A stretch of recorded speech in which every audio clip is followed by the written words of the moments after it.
and we should be able to move on from there. Is everybody seeing the screens okay?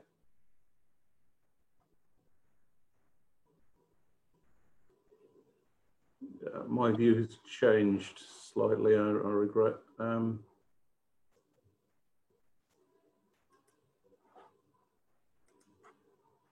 It seems to me, Gordon, you're presenting, so I'm going to need to take you out of that if you don't mind.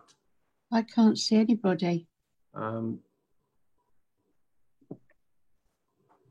There we go, we should be back now. Better. That's better. Gordon, if you wouldn't mind abstaining from presenting for a little while for us, we would appreciate it, thank you. Okay, so the recording has started and we'll progress now through the presentation from Mark and myself on the government's white paper regarding the future of planning. What we're looking to do today is to give you a summary, a seminar, which is going to be a facilitated process. So we're going to run for between an hour to an hour and a half, and during that time you'll receive a presentation from Mark, which will talk about the 3 pillars of the government's white paper, the central elements to where the government see the planning process moving in the future. We will take those items en masse, if you don't mind doing that, and to take questions at the end. So if there are points that you want to raise through Mark's presentation, please, if you make a note of them and then come to the question and answer session at the end. I will host the question and answer session. I will welcome you into that question and answer session. And when you start your question, if you wouldn't mind giving your name and the parish that you're representing, that would be really helpful for everybody. Beyond that, really, it's just a question of asking you to notify me by raising your hand using the participants element to Zoom. If you're struggling to do that, by all means, raise your hand, but please keep it raised because we'll have lots of people hopefully asking good questions at the end of the event. Really, as a preface to this, it's a question of why are we here today? I think the planning system does need reform. You'll hear Mark and his views and the views of our members as we've discussed through full council and 2 workshops with our elected members, and also to some extent the parish event that we held last night. There is an appetite for change to the planning system. The question is, can we make that change suitable and fit for the purposes for North Norfolk? And that's the important thing. It's been 30 years or more since the planning system was actually up for significant change, 1990. And so this will be a significant and different event now for the district council to respond to, and obviously for yourselves as parish councils to be able to respond directly to the government through their consultation. We will help and we will facilitate that, but that will be something that you will need to do directly. So without any further ado, Mark, if I can hand over to you and we can move through your presentation, please. Okay, so just before I sort of dive straight into the sort of white paper, I'll make a sort of few introductory remarks. Actually, I'm not sure I've met all of you. I think I've met quite a lot of you. So I'm Mark Atwell, I'm the Planning Policy Manager. So my principal responsibility is around preparation of the local plan for the council. So I just wanted to start by saying, I suppose in some ways the white paper has come at the wrong time for my part of the service, because I think you'll probably know we're actively involved in preparing a new local plan for the district. That's a process which has been ongoing now for the last 2 or 3 years. And the white paper proposes some pretty dramatic changes to the whole of the plan making process. And if it's introduced, and that is still obviously an if, because it's a consultation process that's ongoing, any new local plan for the district would look radically different to the one that we are currently preparing. So it raises a significant question in our minds about the status of the work we're doing, what a new plan might look like when we might have to prepare it.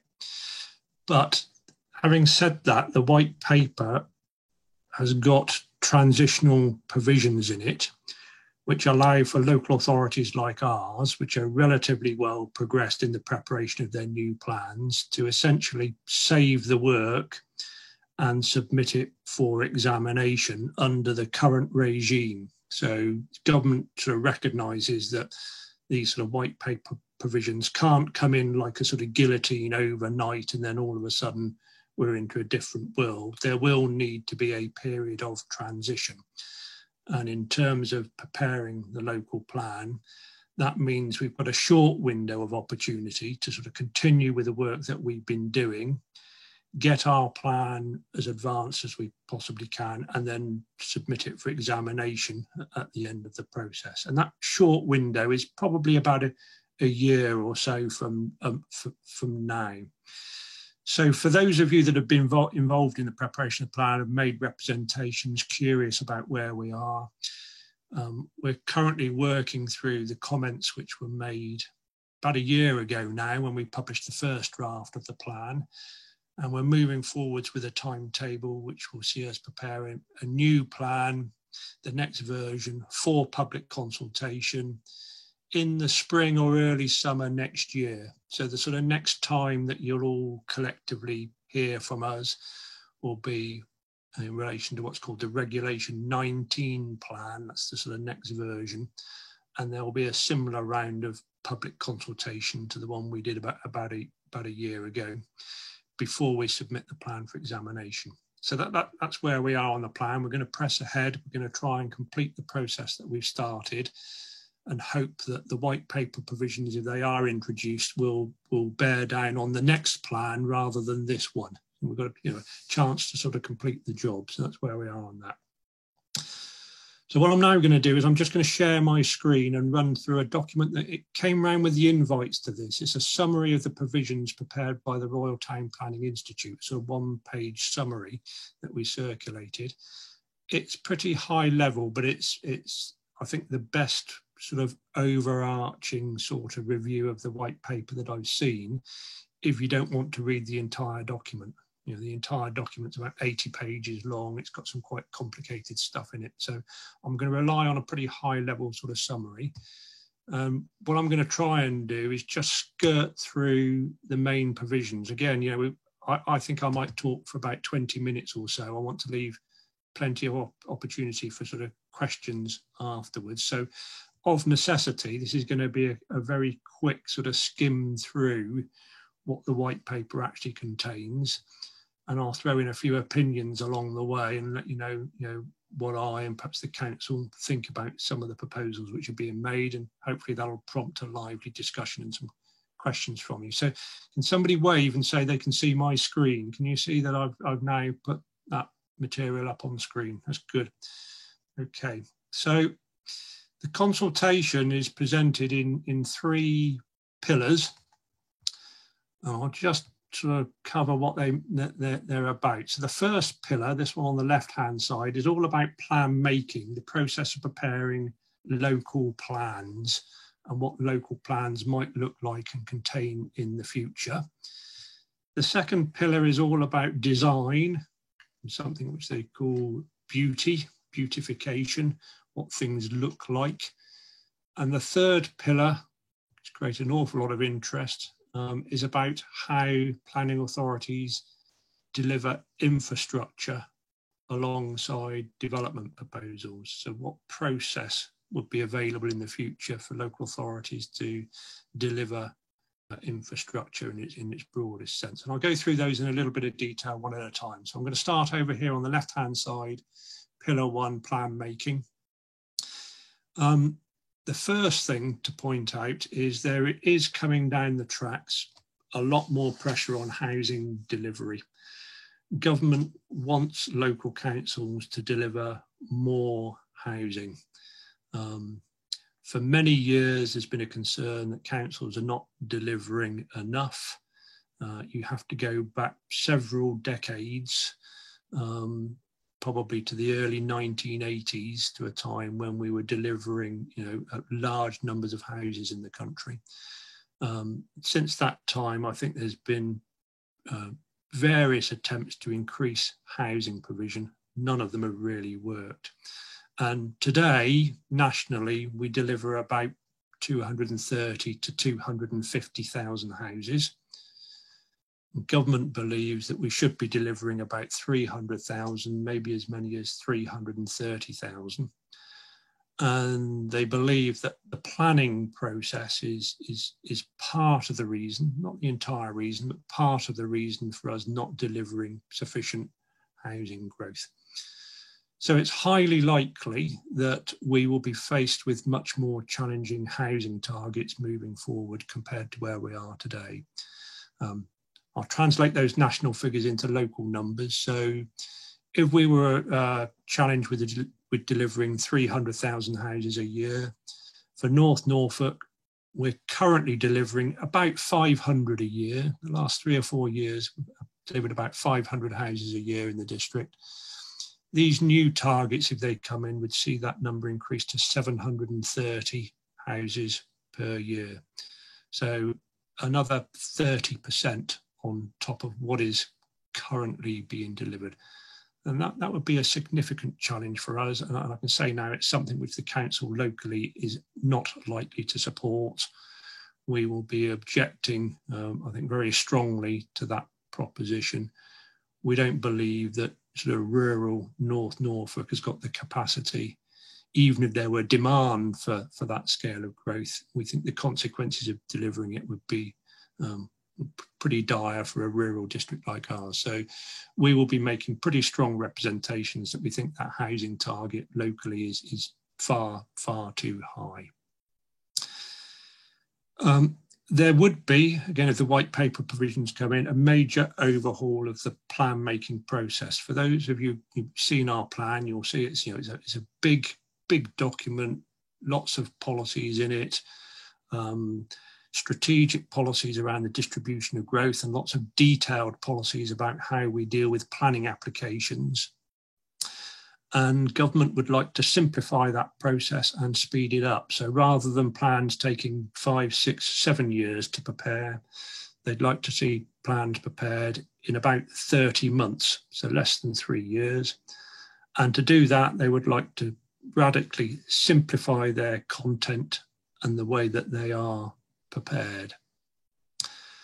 And the notion is that they would produce some sort of template that local authorities would all follow. So local authorities up and down the country would be working towards a standardised template.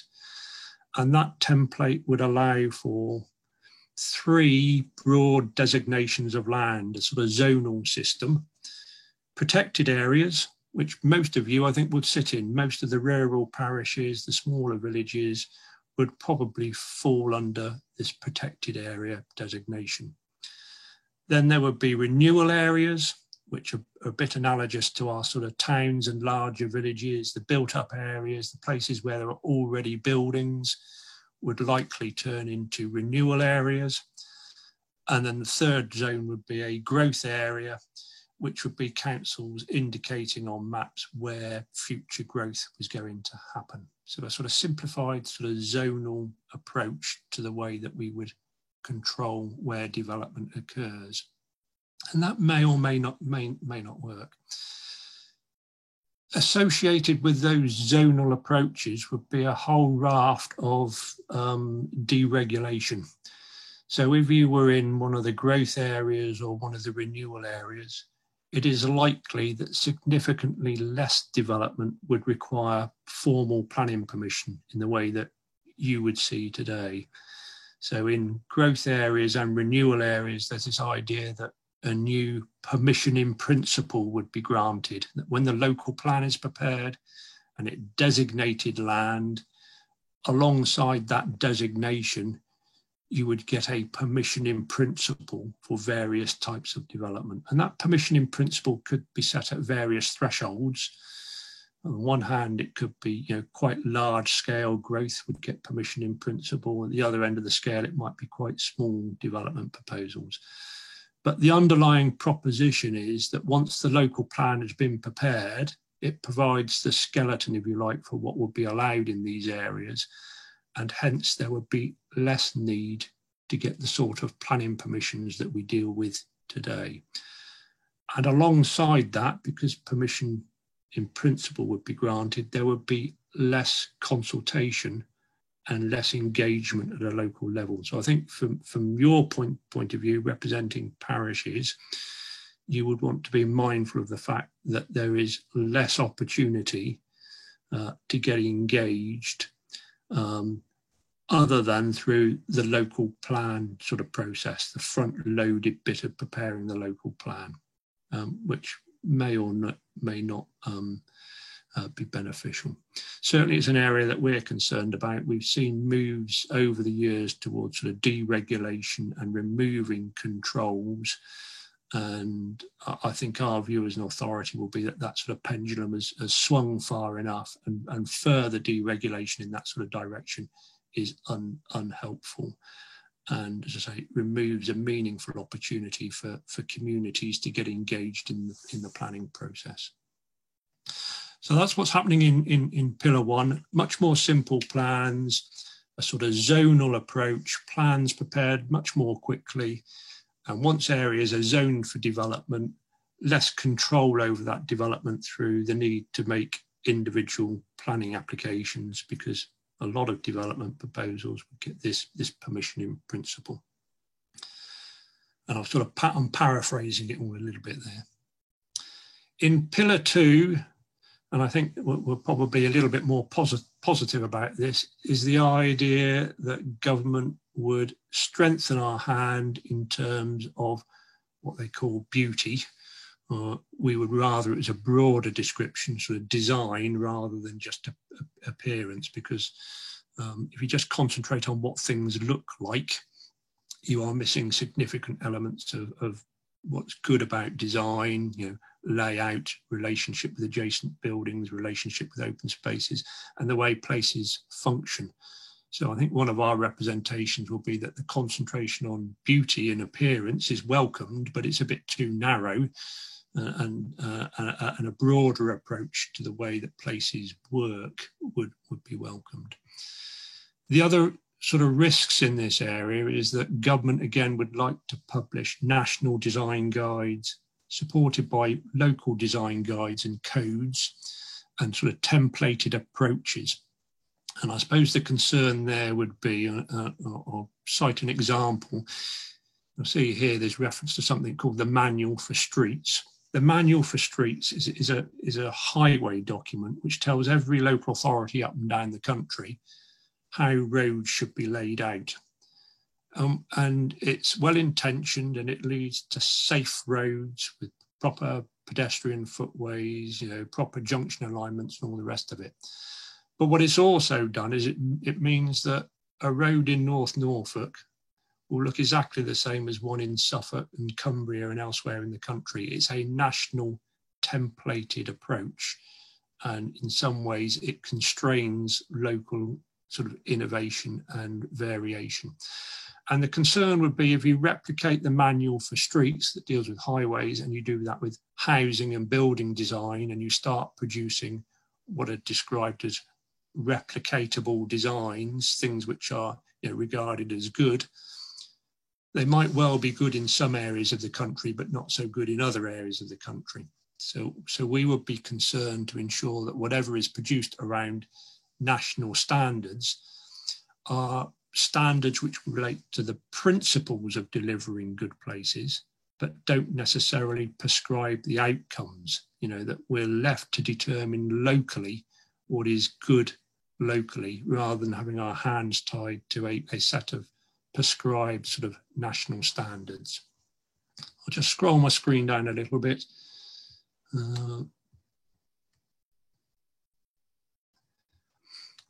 Associated with the idea that there'll be a standard which will determine whether something is beautiful or not. And that's clearly a pretty subjective area, but you can see some sort of tick sheet exercise arising here where, if you meet various criteria and your proposal is judged to be beautiful, then the notion is that there'll be some sort of fast track process to get permission. Again, we think that is unnecessary. It's a very narrow determination.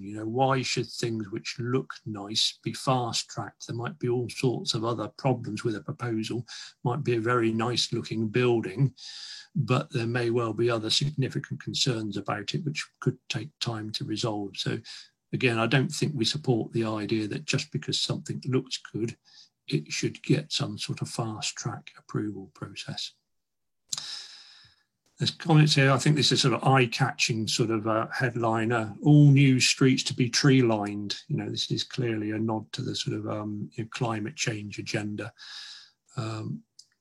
Sounds good. I don't think there's a single tree-lined street in places like Blakeney, but they're exceptionally nice places. And I'm hard-pressed to know how every street in the country could be tree-lined. And in many ways, it might well prevent, you know, lots of perfectly acceptable types of layout and design coming forward. I'll just sort of flag that one. And then all local authorities in the country would have to have a chief officer for design. Now, whether that sits at a chief officer level or whether it's, you know, some other position within the council, again, the idea that design is promoted and that there's an expertise within local authorities dealing with design issues is clearly not a bad one. It just depends on how constraining these design codes end up being. But yeah, broadly speaking, I think the council will welcome a renewed focus on design in its broadest sense and the appearance of development. Last tranche is all about delivering infrastructure to support development proposals. So I probably need to explain how the local authority currently does this. In our local plan, in our policy documents, we allow for development proposals, and then we have policy requirements that say if you're going to develop this site in this way, you will need to deliver some supporting infrastructure. So the most obvious examples are when house builders build houses, we require public open space, we require highway improvements, we require contributions towards health facilities and education and other necessary social and physical infrastructure to the extent that it's necessary to support that development proposal. And we secure those things via this process of Section 106 legal agreements. I'm sure some of you will be familiar with that term. So the developer and the council enter into legally binding agreements, which essentially say in exchange for the grant of planning permission, we as a developer will obligate ourselves to deliver this wider infrastructure. And then negotiated agreements between the council and the developer and other interests. And they're used to secure all sorts of things, you know, affordable housing, road improvements, drainage improvements, off-site works, contributions to school places, contributions towards doctor surgeries and so on. Sat alongside that, local authorities have had for quite a long time the possibility of charging tariffs. So saying to the developer, instead of providing public open space, instead of providing affordable housing, instead of making these contributions via the Section 106 process, the local authority's got the option of charging you a tariff, a fixed rate fee, based on the amount of development that you're building. And that's an option which all local authorities have. North Norfolk has not gone down that route. That's what's described as the community infrastructure levy, where tariffs are collected, and that's not something that we currently do. The proposals in the white paper, taken at face value, would get rid of the Section 106 process.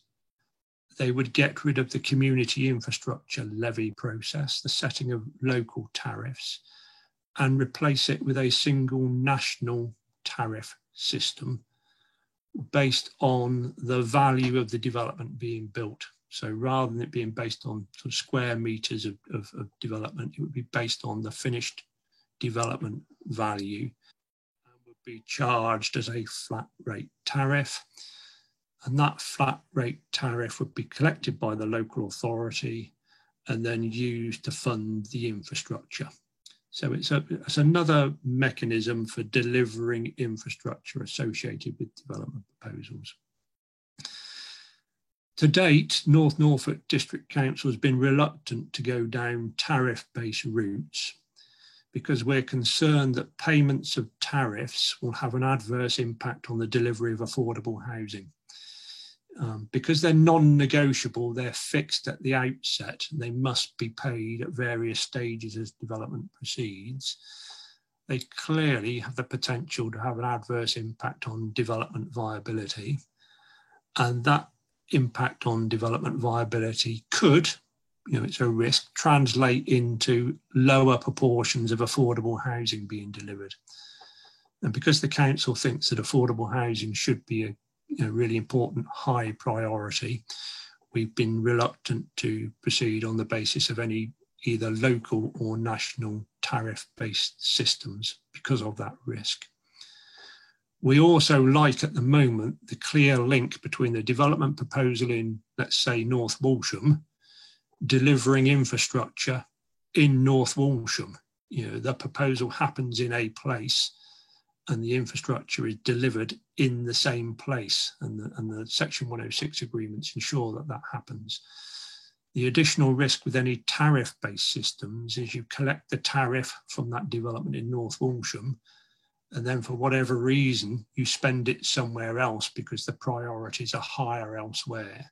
And you move that benefit that's derived from development in North Walsham, and that benefit appears elsewhere in the district because of the particular priorities at the time. So I suspect, we've not yet agreed this, but I suspect the council's position will be to favour at least the option of retaining the existing Section 106 programme and not get rid of it completely, but retain the option and allow councils to choose locally whether they move to tariff-based systems or retain the current Section 106 process that we use. So that was my it's a very, very high level, quick canter through the white paper provisions. There's probably 80 or 90 individual proposals in there, and the consultation response asks about 30 different questions. So it is a fairly cursory canter through what's proposed, focusing on the bigger things. And I'm going to now be quiet and open up for questions. And I'll take this off the screen, but if you want to refer to it and you want me to put it back up, I can easily get this back up on the screen. I'm going to stop sharing it now.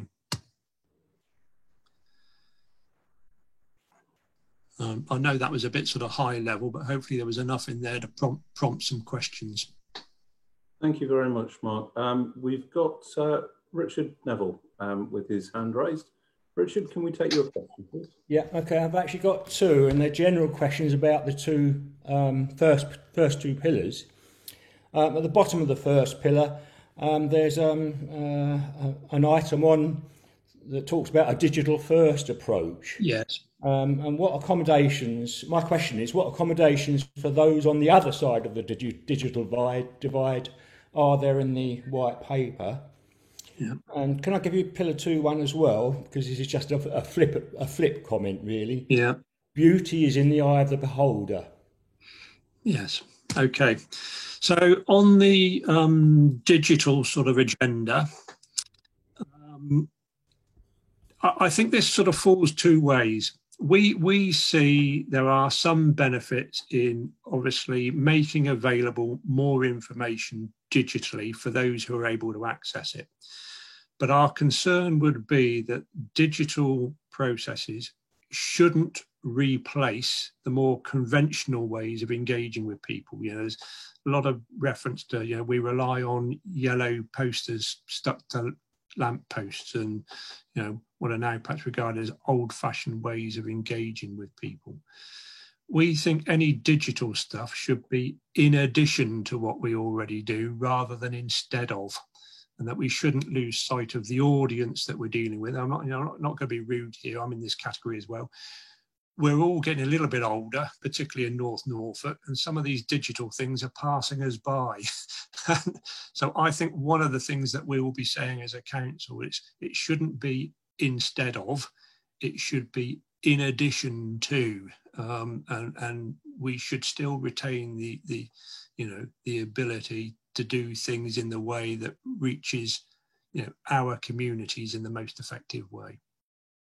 On the beauty in the eye of the beholder, exactly right. I think this plays to the idea that government shouldn't prescribe solutions. It can lay out high-level principles on what design, what good design should do, be, as I say, very concerned if government started publishing templates and saying, you know, this is the way it must be done. You know, volume house builders are very good at building types of houses. You know, if these templates were produced, which just had a range of standard sort of types in them, we would be concerned that people would go to those, you know, and say, well, look, this is an acceptable type. I'll have one of those. It must be all right. It's in the guide. That would potentially be very constraining and put local authorities in a difficult position.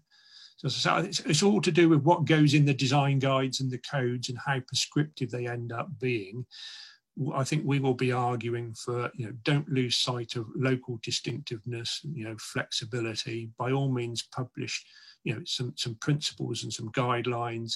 Give us the tools that we need to encourage better standard of design, but let us determine what that is locally rather than prescribing it nationally.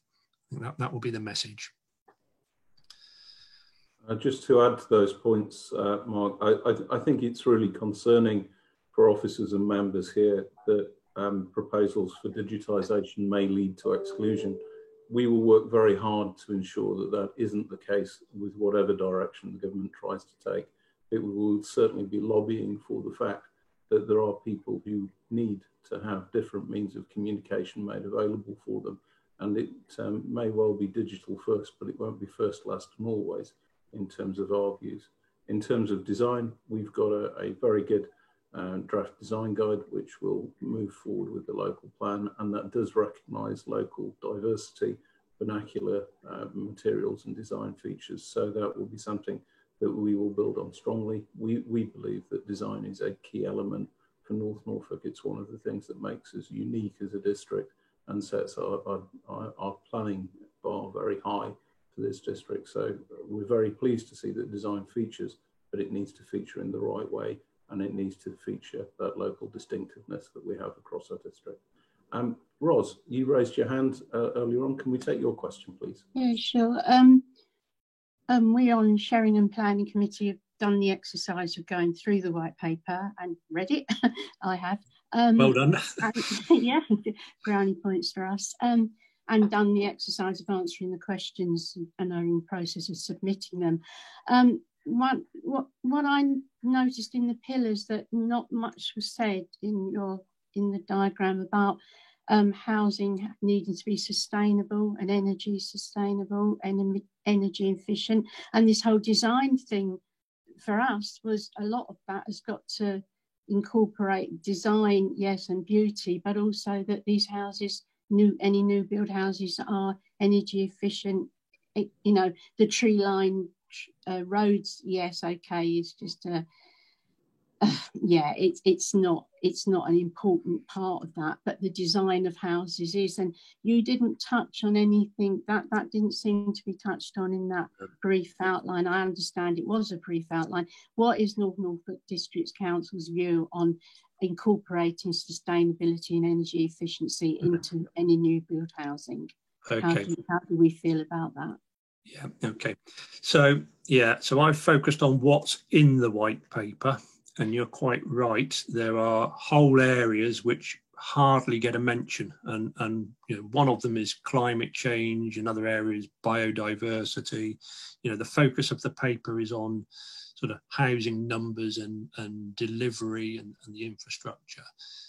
On the one hand, you could be generous and say government doesn't intend to change those things, so it's not consulting on them. But we will be responding not just about the content of the white paper, but we'll be expressing our disappointment about the missed opportunity to address some of those wider things, including climate change and building construction.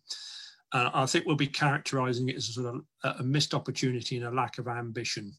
You know, there are proposals to build more energy efficient homes, but government is still talking about that after 2030 and still allowing the construction of homes in the interim, which will be capable of being retrofitted. Well, you know, it strikes me that we know what building standards are required. There's lots of exemplar schemes already being built. And this is the opportunity to say, you know, you need to be a little bit more ambitious about this and set the bar at a higher level. My suspicion will be that most of the building construction stuff will end up being translated into the national building regulations. So it won't necessarily sit with the planning departments and planning policies. It will see progressive enhancement of the building regulations, which is a separate regime dealing with how places are built. And, you know, as technology improves, then I would expect, as I say, progressive improvements on the national building regulations.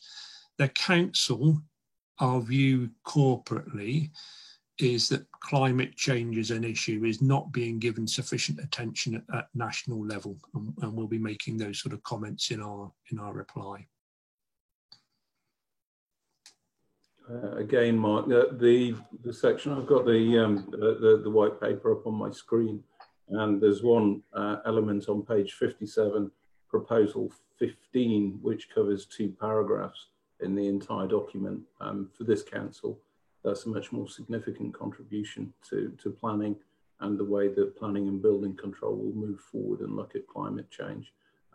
We will press very hard for the government to listen to those issues and consider amending the white paper and future legislation on that basis. Thank you. I'm struggling to see any more questions coming forward. I've got, if I can take Brian Watkin, and then I can come down to Brian after that. Thank you.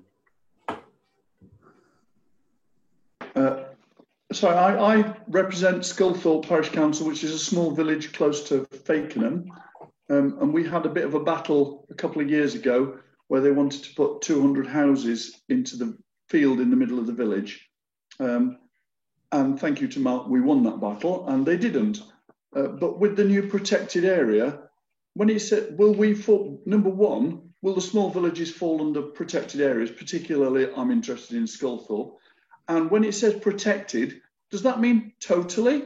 Or it just means they've got some extra bridges to jump or streams to jump over before they can?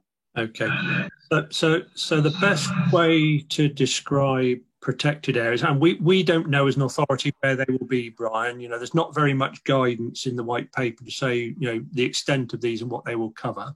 I think it's highly likely the protected area will cover the national designations like areas of outstanding natural beauty, national parks, that sort of thing. But there's still a debate to be had about how extensive they are and what else they might cover. My perception is that protected areas will work in much the same way that they currently do. Now, that doesn't mean to say no development can take place. It just means that there will be additional controls over the development that can happen there. So, for example, you wouldn't be able to get permissions in principle in protected areas as you would be able to in regeneration and growth areas. So I think protected area status would leave the planning regime broadly as it is today. The bigger risk for you, Brian, in terms of the Sculthorpe specific proposals is around this housing target. You know, housing targets move upwards substantially. Those areas which are currently protected might, and it's a might, come back on the radar. You know, so villages like Sculthorpe, which, you know, are very close to Fakenham and the facilities which are available to Fakenham, are, you know, arguably at greater risk the higher the housing target goes. And for me, that's where the risk is for you, that the council will struggle to deliver 700, 730 houses a year, and developers will take the opportunity, as they did previously, to make applications in locations that we don't support, but will make that case again that we're not delivering enough. And it's much easier for us to defend an argument that we're delivering enough when the target's 500. When the target's 730, making that argument and defending that argument gets more and more difficult. So I think there are some places in the district, it's the areas around the towns where that housing target increase in particular adds to the risk that development proposals might come forward. my personal view, Brian, is we should be able to defend 200 houses in Sculthorpe until the cows come home. You know, that seems to me to be an entirely wrong proposal. And even under the provisions of the white paper, I'd be disappointed if we couldn't defend it. But there is that risk there around the numbers increasing. Thank you. Okay, thank you very much. Brian, your question, please.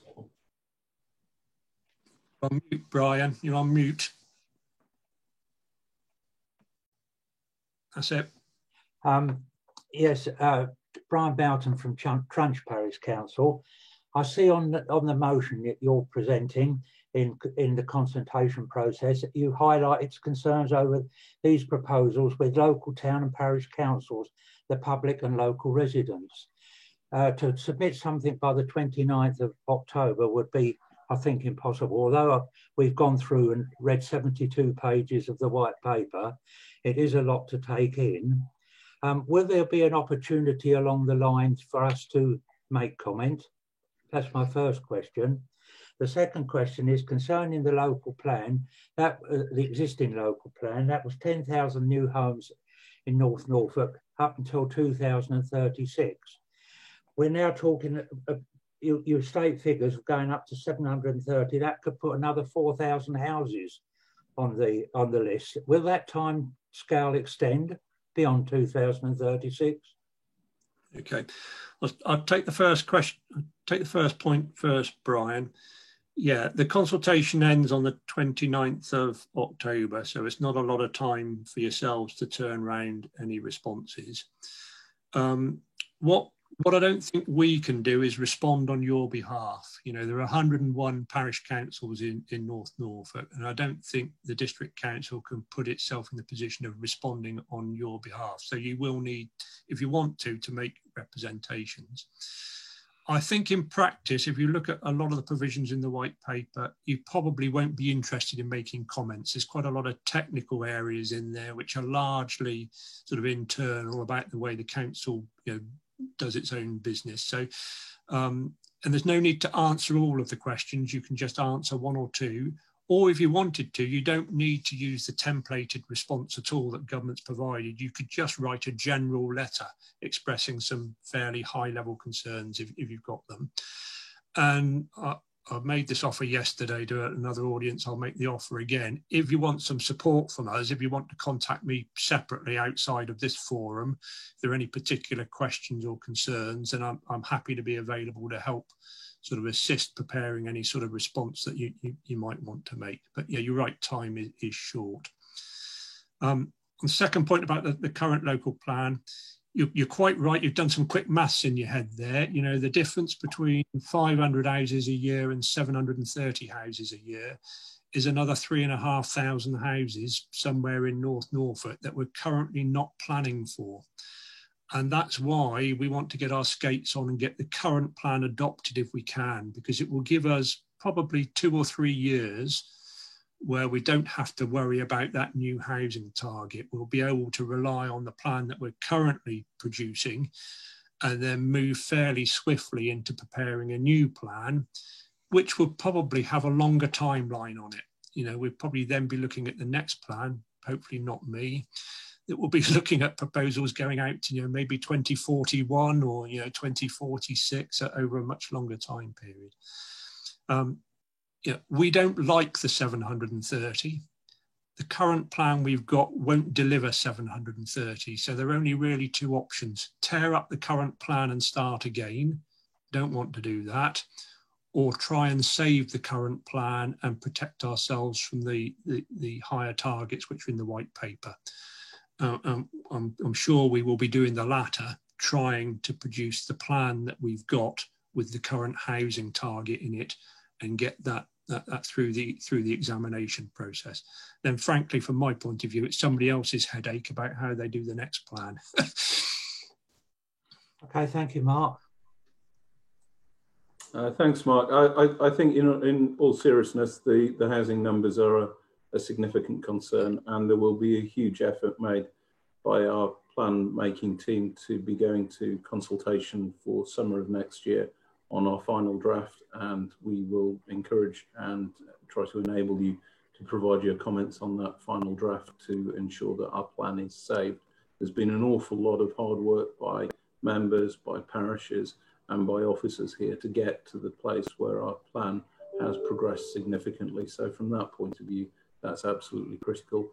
Looking at making representations, if you look at the document, the Planning for the Future document, page 5 details how you can make your responses. Yeah. There are 2 ways you can do it, and there is actually a Dropbox, which is effectively an email address that you can return with just a simple comment. You don't have to go slavishly through all the 26 questions and the derivatives that are there. Even if you choose to answer the questions that are laid out, you don't have to answer all of them. So it can be facilitated in that way. If you need some more assistance, obviously, we'll be pleased to help. I'm looking to host a library, an archive, so you can actually see on the council's website what we have as a white paper consultation response. Eventually that will be coming out from the district, but also some helpful documents, the white paper itself, some background. We've held workshops with members and also the full council meeting, and possibly to post this this workshop as well online, so people will be able to see what's been said, and you'll be able to progress with a little bit more assistance from the district council. Now, I did see a hand going up, but unfortunately, there we are, Mike. Thank you very much. Would you like to ask your question, please? Hi, I'm Mike Bossingham. I'm on Cromer Town Council, and I live in the heart of Cromer. And 8 houses were built behind my home, and they're nice houses and they're well built, but not one of them is under local ownership. How can we ensure that the houses we build, in particularly the coastal areas, that the local people will get a look in and be able to buy them? Okay, so this is an issue which comes up. It's not throughout the district, but it's increasingly throughout the district around second home ownership. And I think it's fair to say the council's wrestled with this over the last sort of 2 or 3 years. We've made representations to government about changing planning legislation to try and bring in additional controls. What happens at the moment is me, you, or anybody else can go and buy a second home wherever we want to. It's almost regarded as a sort of human right that you can go and buy another property anywhere in the country. And you don't need planning permission to do that, Mike. You know, I can buy your house, you can buy my house, we can buy 3 or 4 if we want to. There is no planning controls available over the occupation of that property as a second home. We might be able to control second home ownership on the new housing stock, and you may well have heard this argument before, that, you know, if somebody puts up a new house, let's put a planning restriction on it saying that it should only be occupied as a principal residence. And the council's looked at that as a possibility and is inclined to the view that it wouldn't work, largely because we can't control all of the existing houses which are already out there. So although a second homeowner wouldn't be able to buy the house that's just been built behind you, they'd still be able to buy yours or the one next door or the one next door to that. So the overall proportion of second homes in Cromer or any other community wouldn't be controlled by restricting occupancy of just the new ones. And as I say, we've got no control over the occupancy of the existing housing stock at all. So the policy would be sort of self-defeating and would just deflect the demand for second homes away from new houses onto the existing ones. So we will be in our response saying that, again, there's a missed opportunity here for the white paper to address that issue, not just for us, but other authorities which face the same areas of concern, and introduce controls over the use of the existing housing. So that you can then develop policies about, you know, the proportions of second homes in any location, and how all housing stock is used, rather than just focusing on the new stuff. Now, we're obviously trying to do what we can in terms of delivering affordable housing through rural exception schemes and delivering affordable housing on housing developments, and ensuring that those are made available, you know, as much as we're able to for local people. But I think there is, there's a broad consensus that that's not enough. We've got permissive policies. We're trying to deliver, a quantity of affordable homes, but the demand is still going to be far larger than future supply. But we simply don't have the tools available to do the sort of things that I think you would like us to do, is the honest answer to that question. But we'll be taking this opportunity through the white paper to make those comments to government and lobby again for further controls over that issue. It's an important concern for the council.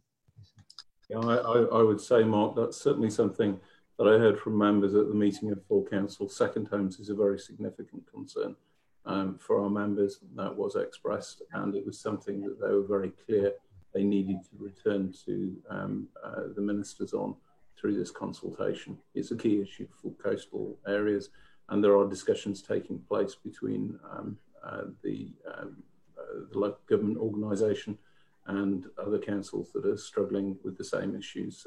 I think there's a group of around about 11 currently that are working on this issue at the highest level with leaders and chief executives. So it is certainly something we're looking at. Obviously, the matter of neighbourhood plans is still in place. The neighbourhood plan process is retained in this revision, and the neighbourhood plan process is a means by which locally second homes controls can be introduced with suitable information and data to support that proposal. But as a district, it's certainly a concern for us, and it's something that we will make representation on in this white paper consultation. Can I ask, I'm not, sorry, I've got Mike and Anne at the bottom. Anne, thank you. Right, yeah. We live in Catfield. Mike is on the parish council, but I'm just a resident. But an issue here is the difference between brownfield sites and greenfield sites. There are two locations where there is possible, they might well start building. And we wonder if in this white paper, you'll be mentioning the preference for brownfield sites first. I don't know what you'll think about that. Right. So there isn't a preference for brownfield sites first. What there is an encouragement to use brownfield sites where they are available. And to be perfectly frank, in North Norfolk, there is nowhere near enough brownfield sites to address local housing need. We don't have the choice of saying only develop on brownfield land. Outside of places like North Walsham and perhaps to some extent Fakenham, the numbers of brownfield sites, those ones which have been previously developed with something, are very, very small. So in a settlement like Catfield, it's not really a choice of brownfield or greenfield. We will need some of both. So, the two sites that you referred to is probably Neves Coaches Depot is probably one of them. No. That's okay. All right. The former mushroom factory, Duck Farm, is one of them.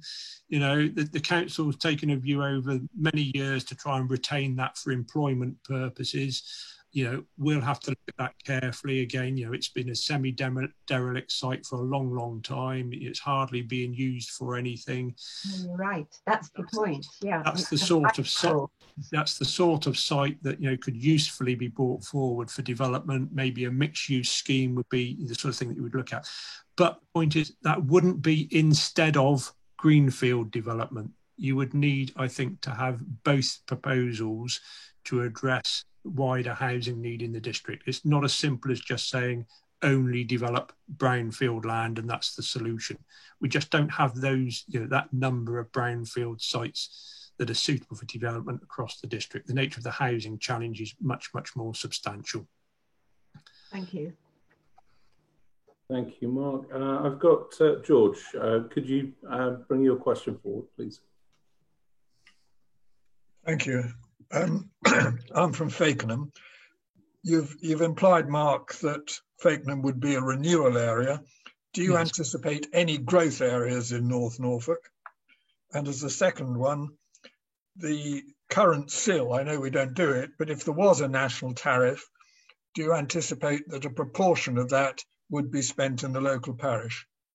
Okay, so I don't know the answer to your first question, George, with any certainty, but I suspect what would happen in Fakenham is we would promote the existing built-up area and maybe the Trinity College proposal area, you know, the one that's already earmarked for development, as one of the renewal zones. You know, that's sort of baked in, that's where development already is, and I suspect we would designate it as a renewal zone. At some point in the future, you know, when somebody's preparing another plan, then the question of, you know, should there be further growth in Fakenham naturally arises. You know, we'll be faced with this proposition in 10 or 15 years' time, at which case, you know, at that point in time, that whoever's doing the plan will have to think about whether we identify a growth area in Fakenham. You know, the idea that this plan is the end of it and, you know, the town will never ever grow again, you know, is clearly not one that's going to be sustainable over sort of a 10 or 15 year period. So I think we draw a new development boundary around Fakenham, embracing all the current proposals which are being discussed today in our current local plan. We'd say that was a renewal zone if we're forced down this route. And that renewal zone would bring with it some entitlement for various types of development, with or without these permissions in principle mechanisms being in place. I'm sort of guessing to some extent about how that will work, because the white paper doesn't explain quite how that would happen. And I think there'll be some quite difficult decisions about where you would draw, you know, the boundary between a growth area, a renewal area, and a protected area. You know, they're not necessarily straight lines on a plan and easy decisions to make. And I think that's where all the contention would be around, you know, these new style plans.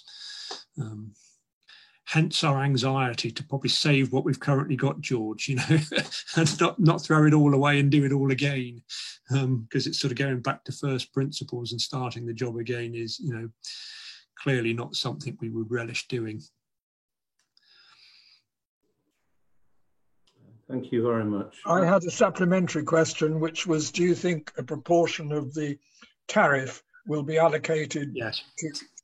Yeah, I would think so. Under the current SIL regime, those authorities that have introduced community infrastructure levy tariffs are subject to an obligation to share that tariff receipt with parishes. You'll know that those without neighbourhood plans, I think, get 15%, and those that have got neighbourhood plans get 25% to spend at their discretion on local sort of infrastructure projects. I think that is a sort of core principle of the community infrastructure levy, which has been well received. And I would imagine if we go down this national tariff route, some sort of process of sharing the proceeds will emerge, probably in a similar way to the current SIL regime. You know, it's not a free for all for parishes to spend money on whatever they want to spend it on. You know, it's a pot of money to spend on local infrastructure to support proposals. But I think, you know, I would detect a little bit of softening up of the limitations on spending. You know, if you look at the white paper, it talks about local authorities using that potential receipt in a much more flexible way than the current community infrastructure levy allows for. So we could see a scenario where there is a source of funding available over which local parishes have got a little bit more control and discretion about how it's spent locally. Subject to that, it's not a Christmas party for George. It's spending it on necessary infrastructure in the locality sort of provision. Thank you, Mark. I'd also say that this is by far not the death knell for Section 106. It's a tool that's used widely across planning and is used for a matter of control and regulation as well. And I have seen notes from ministers in conversation that suggest that Section 106 may well be retained. If we are working with the retained Section 106 process, then I will be looking to bring forward a much clearer process and introducing software that should enable parishes and town councils see clearly which Section 106 is applied to your area and the monies that are available for us to work together with to provide those local facilities that you've signed up with. I agree that that could be much more transparent than it is at the moment, and we need to review that process with you to ensure that you're actually getting those mitigations back for your local communities. Kerry, if I can take you, and then Sarah, I noticed you raised your hand also earlier on as well. So Kerry, your question, please. Hello, yes, I'm Kerry. I'm the clerk for East Ruston Parish Council. I've been their clerk. We've seen very low scale development over that time. Mainly, the majority of any available agricultural buildings have been converted into holiday accommodation. That's about all we have had in East Ruston. Obviously, there was and still ongoing concern regarding the Butchers Arms public house, which the parish council registered as a community asset. I think everybody will welcome the speeding up of a planning determination process. For our very small parish, we've had hanging over us, I just checked actually, almost a year now to the day since the Butchers Arms planning application was submitted, and turned my very little parish into huge turmoil of the thoughts of it being overdeveloped and the infrastructure strains that would bring with it, and also the sort of knock-on effects to the residents whose properties overlook that, and not to withstand talking about that development only in its isolation. You know, I think anything that helps parish councils, residents have a clearer understanding of how long these applications will take, rather than on sort of a piece of string at the moment, you know, can only help us. There's lots of people in my parish with uncertainty about whether they're going to stay or whether they're going to go, you know, regarding this actual development. You know, the thing about planning is it does affect people's lives. If you're the person either wishing for the application, or you happen to be the neighbour of one or more properties abutting a piece of land that's waiting for development over a process that, you know, it's very, very long at the moment. I don't know the specific site, Kerry, and since it's an ongoing planning application, perhaps shouldn't offer a view on it anyway. I mean, Okay. you know, but I think the underlying point you make is one of the criticisms of the planning system is how do you balance this need for sort of community engagement, transparency, you know, making sure that people have the right opportunities to comment on proposals which affect them, with speed of decision and efficiency. And there's always a tension between the two. You know, you've just described what sounds like a locally controversial, quite complicated proposal, and therefore it's not surprising that it's taken some time to deal with. But you know, I think we all genuinely think there is scope to speed up the small scale proposals and produce, you know, faster sort of processes without undermining those opportunities for people to get involved in the decision and influence the decision. And, you know, rest assured, we're always battling with this sort of balance between speed, performance and quality. You know, it's what planning departments wrestle with all the time. But, you know, I don't know anything about that specific proposal to sort of comment on it, and I probably shouldn't. No, thank you, Mark. One thing I would like to actually congratulate North Norfolk on, which has been a breath of fresh air to me. I took on another parish for another area outside of North Norfolk 10 months ago, to find out that they still send planning applications out from consultation to the parishes by using second-class post. Yeah. And when you've only got a very small window of time, you know, it's very hard for anybody to comment, let alone convene a public meeting to discuss those applications. So can I at least congratulate you on the fact that you do email them to us, and we do get a full period of statutory consultation on those. Thank you very much, Kerry. Sarah, I think you had a question. Yes, thank you. I haven't actually read, sorry, I'm a clerk for quite a few small parish councils and one small growth village. I haven't actually read the white paper, and I wonder if there's anything in it concerning exception housing, which will of course affect my small villages. We have one application going through at the moment, And would the small growth village that I clerked for, I wonder if that would be classed now as a renewal area, or will that completely go and hopefully we be classed as protected areas? Okay. I don't think I can answer the second question. It's as I say, it's not entirely clear how local authorities would go about determining, you know, the difference between a growth area, renewal area, and a protected area. You'd hope for some further detailed advice.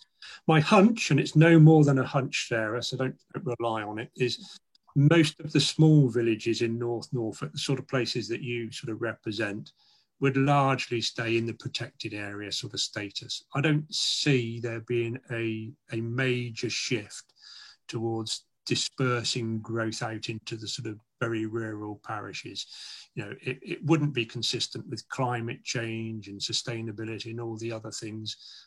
So I wouldn't be too concerned about that if I were you. On the rural exceptions programme, there are moves afoot around changing how affordable housing in the broadest sense is delivered. Government is keen to see more low-cost housing for purchase delivered across the piece, mainly through the larger scale development proposals. You know, when the bigger house builders are building large housing estates, I think we can expect that a proportion of affordable homes on those will be delivered as low-cost homes for purchase. But the rural exception program, the sort of things that we deliver in the smaller villages, are exempt from that low-cost home provision, and I think would largely stay as social and affordable homes, although you've probably noticed they're increasingly including elements of market housing in them now. There's sort of mixed development schemes, just as a mechanism really to increase the numbers delivered. But I don't see any great risk in relation to rural exceptions development, and I imagine going forwards we will certainly, as a local council, we will do as much as we can to deliver as many of those schemes as we possibly can across the district. They are responsible for delivering about half the affordable homes in North Norfolk, so they're absolutely key to our strategy to deliver affordable housing. Right, thank you very much. Yes, that's very interesting. I was going to say, what would the NDC policy be on exception housing? So that's answered that question as well. I think it will largely stay unaltered. The tensions which exist, I think, are about the extent to which you use market housing to subsidise affordable housing provision. So what's gone on over the last few years is the amount of public money going into affordable housing has been reducing, and councils have become increasingly reliant on other funding sources. And one of those other funding sources is market development proposals, where the market developer cross-subsidises the delivery of affordable housing. And that's just a function of the fact that the public money that's going into affordable housing has been reducing. So rural exceptions housing has gone from 100% social housing, 15 or 20 years ago. A rural exception scheme would have been 100% sort of social rented accommodation, to much more mixed schemes where you've got some market housing, some shared ownership, some social rent, some affordable rent. And that's just a mechanism to deliver a broader range of affordable products and keep the numbers up. And we're probably going to see more of that in the future. And probably the invention of more affordable tenures. We're all now quite familiar with shared ownership and shared equity. We're getting things like buy to rent and other products beginning to come into the market that sit in between traditional affordable housing and low-cost market housing. They're sort of described as another rung on the ladder. And they will help some people, and we'll probably get a few more of those types of products creeping into the rural exceptions programme. Thank you, Mark. I'm not seeing any more hands raised from our collective this morning, so I think anyone is going to raise their hand. George, do you have? I've just got one question. Should any other suckers on the council want to hear this debate, where can we find the recording? Okay, George. What we're going to do is we're looking to the hosting of a web page, which will certainly hold the council's draft response. What I'm exploring at the moment is to see whether or not we can actually put forward these recordings as well. So what I will do is I'll work with our corporate PA team, member services, and see that we can get those links to these videos and these workshops for those who've been unable to attend. If anybody is looking for this video, this recording in the interim, by all means, please email me, and then what I'll do is I'll enable that video to be sent via a link directly to whoever needs to see it in the short term, but I'm hoping to have that web page up and running early next week.